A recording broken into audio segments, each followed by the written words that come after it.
और दिल्ली वालों को राजस्थान से कोई मतलब नहीं। वो सिर्फ अपनी सरकार बचा रहे।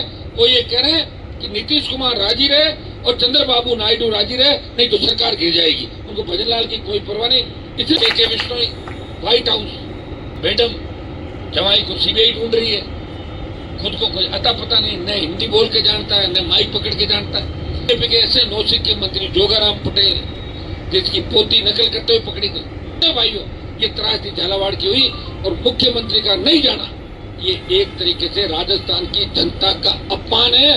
गायों की स्थिति देख लो, गौ माता की जय बोल के, राम जी के मंदिर के नाम का चंदा करके सत्ता में आने वाली भारतीय जनता पार्टी गाय को भूल गई।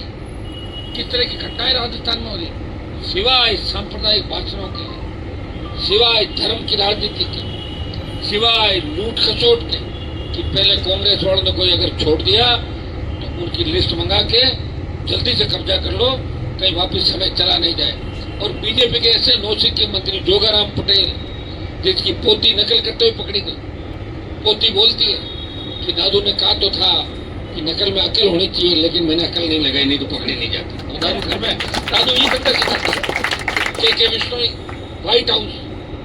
फिर आपका आ गया मैडम जवाई को सीबीआई ढूंढ रही है। खुद को कोई अता पता नहीं, न हिंदी बोल के जानता है, न माइक पकड़ के जानता है। ऐसे भजनलाल के चारों तरफ जो लोग घिरे हुए लोग हैं, जिन्होंने घेर रखा भजनलाल को, वो डुबो देंगे।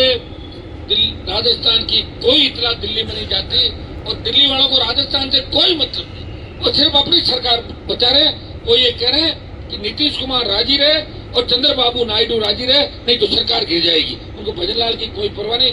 इसलिए भाइयों, ये त्रासदी झालावाड़ की हुई और मुख्यमंत्री का नहीं जाना, ये एक तरीके से राजस्थान की जनता का अपमान है।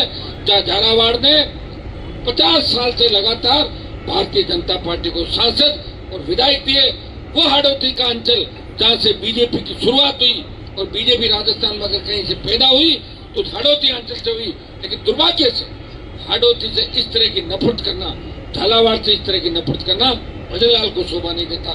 मैंने तो मांग करी थी कि लोकसभा का अध्यक्ष जो हाड़ौती से आते हैं उनको भी झालावाड़ जाना चाहिए। उनको जाके 10-10 लाख मुआवजे की जो घोषणा करी, तो कोई मुआवजा 10-10 लाख मुआवजा सरकार के लिए छोटा बड़ा नहीं होता।